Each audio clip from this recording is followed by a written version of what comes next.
At exactly 6:47 in the morning on a rainy Tuesday, the world as I knew it began to collapse, though I had no inkling of it yet. I was flat on my back in a cramped crawl space beneath the third floor, a place that smelled of mouse droppings, ancient dust, and 21 years of broken promises. My hands were slick with grease as I troubleshot why the chief executive officer's $15,000 climate control system was screaming like a jet engine with a death wish. Some expensive external consultant back in 2021 had wired it directly into the same electrical panel as the main server room, and apparently nobody in their fancy executive suites had thought to check the amperage load. Nobody but me, that is. I knew every wire, every junction box, and every shortcut some cheap contractor had taken when we expanded the East Wing in 2016. I had spent 21 years keeping this building alive, and at that exact moment, with a voltmeter in one hand and a heavy flashlight clenched between my teeth, I had no idea I had less than 3 hours before human resources would summon me to tell me I was redundant. Redundant is a funny word. It sounds like a backup generator, something you never think about until the power goes out, and then you suddenly remember why it was installed in the first place. My name is Gavin Brooks.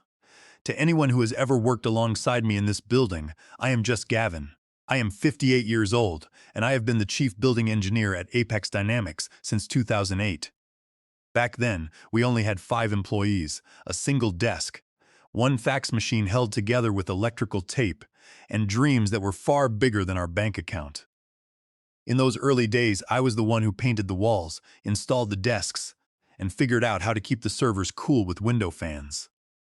Today, the company has 200 employees, designer office chairs that cost more than my truck, and a chief executive officer who thinks heating, ventilation, and air conditioning stands for having a very acceptable coffee.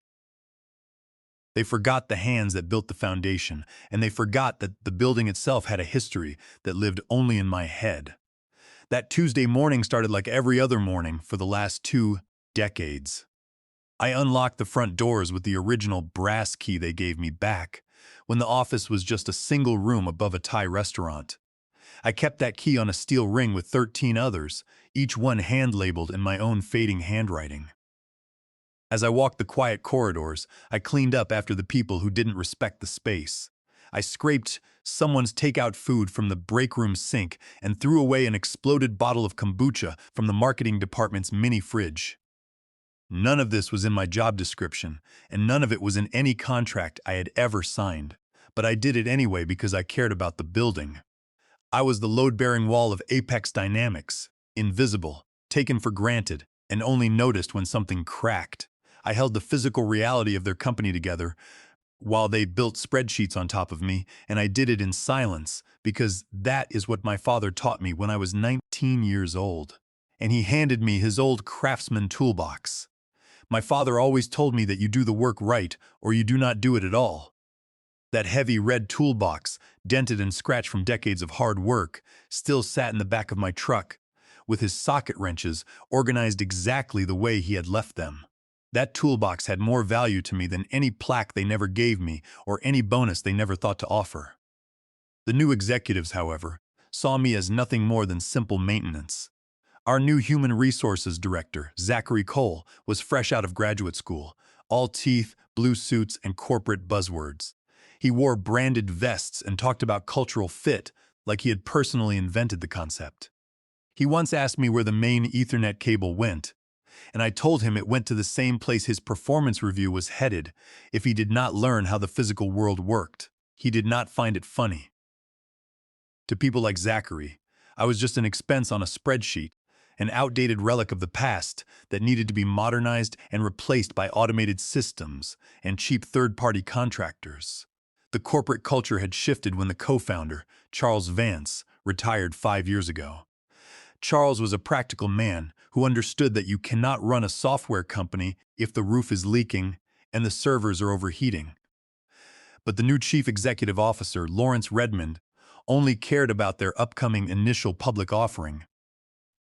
Lawrence was a man who wore suits that cost more than my mortgage and spent his days talking about disrupting vertical markets. He brought in Zachary Cole to slash budgets and streamline operations, which really meant firing the people who did the actual work. I had kept this company breathing through power surges, pipe bursts, and 3 different executive transitions. Once, after I stayed until midnight in an ice storm to restore power to the server room, saving them over $200,000 in lost data, the old vice president gave me a half-eaten protein bar and called me Gary. My name is Gavin, but after a while I stopped correcting them. I let them believe I was invisible, unaware of the storm that was brewing.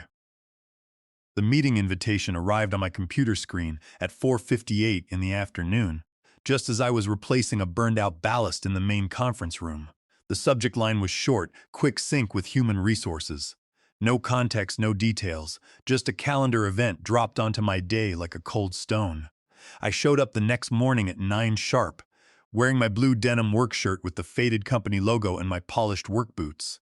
Those boots had seen 4 different chief executive officers, 1 office fire, and 21 years of hard labor. They were my armor. When I walked into conference room B, Zachary Cole was already seated, wearing a fake smile that looked like it had been painted on his face.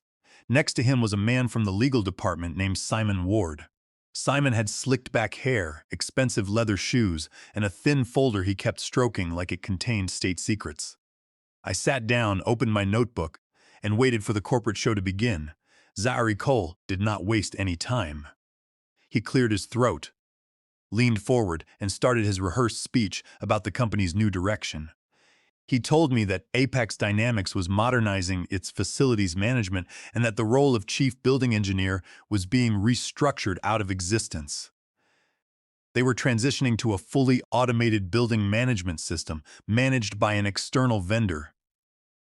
I looked at Simon Ward and asked if they had checked the compatibility of the new vendor's software with our 30-year-old electrical grid. Zachary waved his hand dismissively, saying their consultants had assured them that the transition would be seamless. He spoke with the blind confidence of a man who had never held a wrench in his life.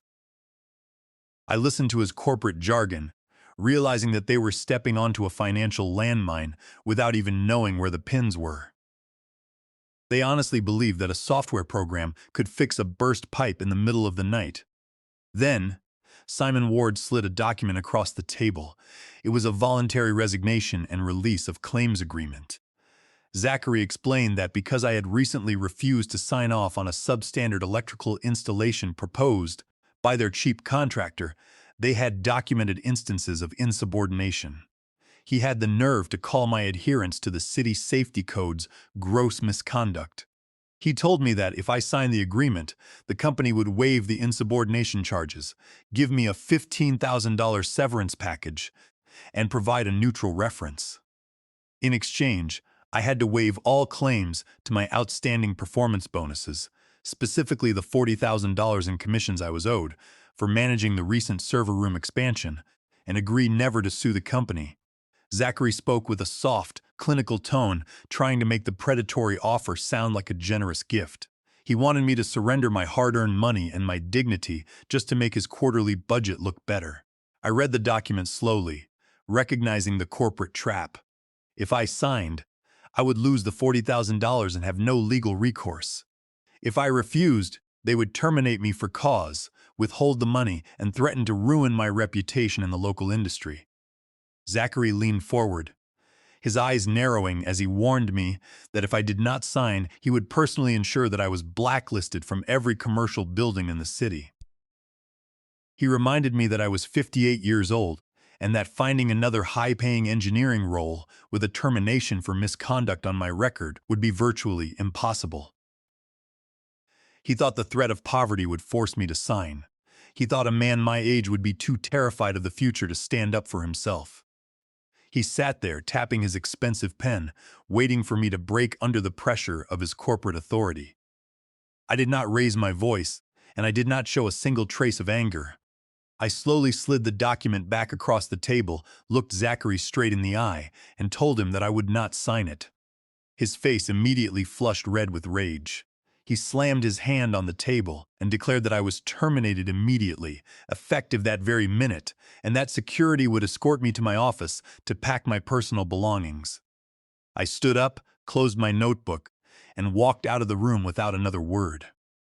10 minutes later, under the watchful eye of a young security guard who looked embarrassed to be there, I packed my tools, my reference manuals, and my personal notes into a cardboard box. As I walked past the open office cubicles, I saw two external consultants already sitting at my old desk, trying to log into the building's electrical control system. They did not understand that the administrative access was tied to my personal profile. I walked out into the rain, feeling a strange sense of freedom. I did not drive straight home. I pulled my truck into the parking lot of a quiet coffee shop, killed the engine, and sat in the silence, listening to the rain beat against the roof. Then, I picked up my phone and called Jason Bishop. Jason was my neighbor's son, a kid who had grown up mowing my lawn for $20 in cold lemonade. Now, he was a sharp commercial real estate attorney with a reputation for being a relentless pit bull in negotiations. When he answered, I told him what had happened in the conference room. There was a long silence on the other end of the line, followed by the sound of papers rustling. Jason asked me if I still had the original commercial lease agreement we had drawn up back in 2008. I told him it was safe in my garage. Jason let out a low, dark laugh that told me everything I needed to know. He told me to go home, pull the files, and meet him at his office the next morning. The battle was just beginning. When I got home, I walked straight to the garage and opened my father's red Craftsman toolbox. Tucked beneath the heavy socket wrenches in the bottom drawer was the manila folder containing the original lease. I spread the yellowed papers across my workbench. In 2008, Apex Dynamics was a struggling startup. The landlord of this building, a conservative property group, refused to lease the space to a company with no revenue and no credit history. The co-founder, Charles Vance, could not get approved. Because I had a spotless credit rating and a long relationship with the property group, I had co-signed the lease. In fact, the lease was executed entirely in my personal name, Gavin Brooks, as the sole tenant of record. Charles had promised to transfer the lease to the corporate entity once the company stabilized, but we had simply forgotten. Over the next 18 years, I was the one who signed every single renewal amendment with the property manager. The company had merely been routing the rent payments through my bank account. They had just fired the legal tenant of their own headquarters. The next morning, I sat in Jason Bishop's high-rise office, surrounded by stacks of legal books and the smell of expensive coffee. Jason was looking over the lease documents, a yellow highlighter in his hand. He flipped to Section 9B, which detailed the renewal terms. The contract stated that any renewal of the lease term required written notice from the lessee no later than 30 days prior to the expiration of the current term. I checked the calendar. The current lease term was set to expire on September 1st. Today was September 3rd. The deadline for written renewal had passed 48 hours ago. Because Apex Dynamics was so focused on their initial public offering and their corporate restructuring, they had completely forgotten to submit the written notice to the property management group. Under the law, since no written notice was received, the lease automatically converted to a month-to-month tenancy, which could be terminated by either party, with 30 days written notice. Jason leaned back in his leather chair, a huge grin spreading across his face. He explained that since I was the sole tenant of record on the lease and the company had failed to execute a formal assignment of the lease to the corporation, the company was technically subleasing the space from me on a month-to-month basis. If I terminated my lease with the landlord, Apex Dynamics would have no legal right to occupy the building. In addition, under California contract law, any unilateral claim of tenancy the corporation made would be void ab initio, because they had never executed a formal transfer. Jason pointed out that under California Corporations Code, Section 309, Lawrence Redmond and his executive team had a fiduciary duty to protect the corporation's assets. By failing to secure the lease of their primary headquarters and firing the sole leaseholder, they had committed a massive breach of fiduciary duty that would expose them to personal liability from their shareholders. I asked Jason what our next move should be. He told me that we should formally terminate the lease and serve the company with an eviction notice. He had already contacted a new tenant who was looking for a prime commercial location in the downtown area. The new tenant was Diana Sinclair, the owner of Zenith Wellness, a high-end wellness company that operated meditation pods and executive therapy spaces. Diana had been looking for a flagship location for months and was willing to pay $12,000 a month, which was triple what Apex Dynamics was currently paying. The property manager, Wallace Kent, was a practical man who cared only about the bottom line. When Jason called him and explained that the tenant of record was terminating the lease and bringing in a new tenant willing to pay triple the rent, Wallace was thrilled. He immediately agreed to accept my termination and sign the new lease with Zenith Wellness, effective in 30 days. I signed the formal termination letters and the new lease agreement with Zenith Wellness. Then, Jason drafted a formal notice of termination of subtenancy and demand to vacate the premises, giving Apex Dynamics exactly 30 days to pack their bags and leave the building. We also prepared a 72-hour notice to cure or quit for the unpaid $40,000 commission, citing the wage theft statutes. Jason looked at me and asked if I was ready for the chaos that was about to unfold. I told him that I had spent 21 years maintaining that building, and if they wanted me gone, they were going to have to find out what happens when the foundation walks away. I went home and filed the eviction paperwork through the county court portal, paying the extra fee to expedite the processing. The wheels of justice were turning, and the executives at Apex Dynamics had no idea that the ground beneath their designer chairs was about to vanish. That night, I sat in my garage, polishing my tools. I thought about Charles Vance and his daughter, Chloe Vance. When Chloe was a little girl, she used to sit on my workbench while her father and I worked late into the night, mapping out the future of the company. She had drawn a crayon picture of a house and signed her name, which I still kept in the manila folder with the lease. Charles had retired to a quiet life in Oregon, and he had no idea what his nephew, Lawrence Redmond, had done to the company. I felt a brief pang of regret that the company Charles built was going to suffer. But then I remembered Zachary Cole's arrogant face and his threat to blacklist me from the industry. Loyalty is a two-way street, and when one side decides to pave over the other, they shouldn't be surprised when the road ends in a cliff. I closed the toolbox and went to bed, sleeping soundly for the first time in weeks. On Thursday morning, the eviction package was delivered to the office. The receptionist that day was Melanie, a young temporary worker who was more interested in her phone than the mail. She signed for the certified courier package without even looking at the sender, tossed it into the incoming mail bin, and went back to her social media. The package sat there, buried under junk mail and office supply catalogs, completely ignored by the executives upstairs. They were busy preparing slide decks for the investment bankers, showing off their projected growth and bragging about their cost-saving measures.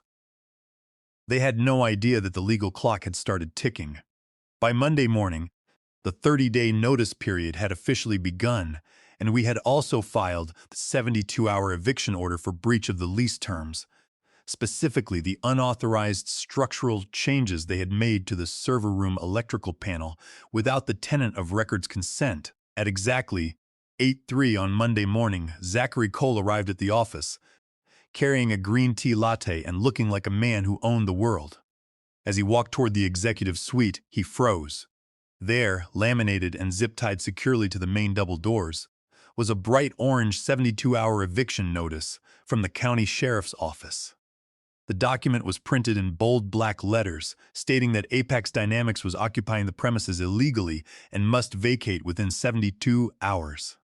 Zachary dropped his latte, his face turning paper white. He tried to tear the notice down, but the heavy plastic zip ties held fast. Within minutes, a crowd of employees had gathered around the doors, whispering and taking photos of the orange sign. By the time the chief executive officer, Lawrence Redmond, arrived at 8:30, the office was in a state of absolute panic. Lawrence ripped the sign off the door, his hands shaking with anger, and stormed into his office. Lawrence immediately called the property manager, Wallace Kent, demanding to know why there was an eviction notice on his door. Wallace was calm and professional. He told Lawrence that the tenant of record, Gavin Brooks, had terminated the lease, and that the landlord had already signed a new contract with Zenith Wellness. Lawrence screamed that the company had been paying the rent for 18 years and that the lease belonged to the corporation. Wallace politely explained that the original contract and every subsequent amendment were signed solely by Gavin Brooks in his personal capacity, and that the company had never executed a transfer. He added that the landlord was simply enforcing the legal terms of the agreement. Lawrence slammed the phone down and ordered Simon Ward to find a way to block the eviction. Simon spent the next hour reviewing the court files, his panic growing as he realized that the eviction was legally airtight. At 7:42 that evening, my phone rang. The caller ID showed Lawrence Redmond's personal number. I let it ring 4 times before I finally picked it up. Before I could even say hello, Lawrence started shouting, his voice cracking with desperation. He demanded to know what I was doing, accusing me of trying to destroy the company and ruin their initial public offering. He threatened to sue me for millions of dollars for tortious interference and breach of contract. I put the phone on speaker, poured myself a cup of tea, and listened to him vent. When he finally paused to catch his breath, I spoke in a quiet, measured voice. I told him that I was simply exercising my legal rights as the sole tenant of the property. I pointed out that under California contract law, their occupancy was void ab initio, and that by firing the leaseholder, he had breached his fiduciary duties under California Corporations Code. Section 309. I also reminded him that under Title 29 of the United States Code Section 2101, also known as the Warner Act, they were required to give 60 days' notice for mass layoffs, and their summary dismissal of my team was highly illegal. On top of that, their attempt to forge my signature on the severance agreement violated California Penal Code, Section 470, which would expose the company to criminal prosecution. Lawrence went completely silent on the other end of the line. I could hear his heavy breathing. I told him that the eviction would proceed and that Zenith Wellness would be taking possession of the building in 3 days. I added that if they wanted to avoid a public scene, they should start packing their desks immediately. He mumbled something incoherent and hung up. The corporate giants who had tried to crush me were now begging for mercy, and I hadn't even raised my voice. By Wednesday morning, the corporate headquarters of Apex Dynamics was a scene of absolute chaos. Moving trucks were lined up down the street, and employees were carrying cardboard boxes filled with files, computers, and office supplies. Zachary Cole was standing on the sidewalk, his expensive suit covered in sweat as he tried to coordinate the moving crew. He looked completely defeated, his career as a high-flying human resources director ruined before it had even begun. The investment bankers had pulled out of the initial public offering the moment they heard about the eviction, and the board of directors was already preparing to fire Lawrence Redmond for gross negligence. The company was facing millions of dollars in damages from their clients for disrupted services, and their stock value had plummeted to zero before it could even list on the exchange. The climax of the day came at 3:47 in the afternoon when Lawrence Redmond finally walked out of the building. He was carrying a single box of personal items, his tie undone and his face red with fury. As he reached the moving truck, he saw the design crew from Zenith Wellness already entering the lobby, carrying blueprints for the new meditation pods. Lawrence lost his mind. He slammed his box onto the hood of his Mercedes, grabbed a metal folding chair from the sidewalk, and threw it against the side of the rented moving truck. The metal chair struck the truck with a loud, hollow clang, denting the panel. A group of marketing employees recorded the entire meltdown on their phones, and within 3 hours, the video of the chief executive officer's temper tantrum was trending on local business blogs. It was the final nail in his professional coffin.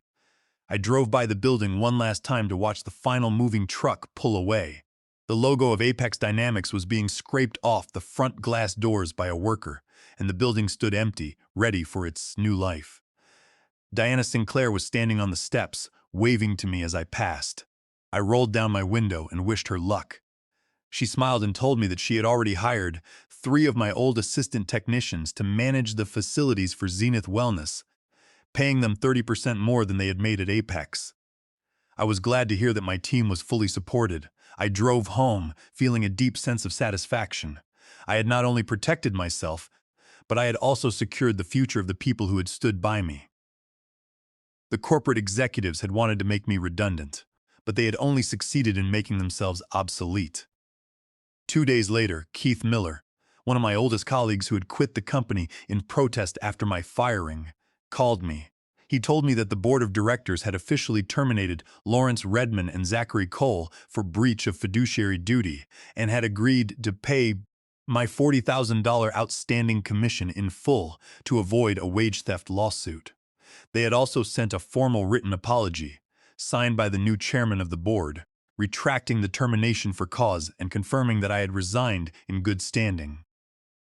Keith asked me what I was going to do now. I looked at the wall of my garage, where I had mounted a small brass hook next to my father's old photograph. I hung the original brass key from 2008 on the hook, a physical symbol of the building I had kept running for 21 years.